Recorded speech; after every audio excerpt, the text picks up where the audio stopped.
morning. Today we are going to install another 5 tents and shelter another 5 families, inshallah. This will be the first tent we are gonna install. This is the bathroom.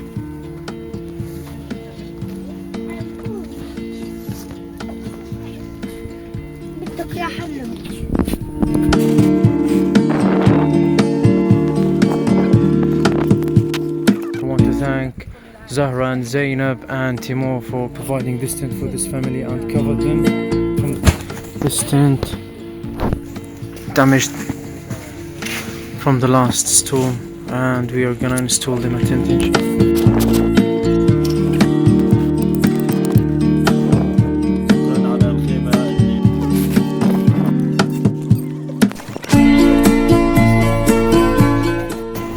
This will be the 4th family that we are gonna install them a tent. Look.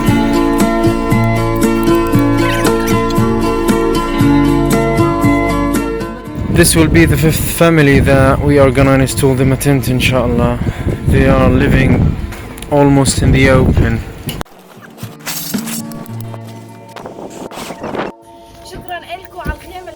People are still in dire need, people are still struggling, and a harsh storm is coming. So please keep supporting people, Gaza. Thank you.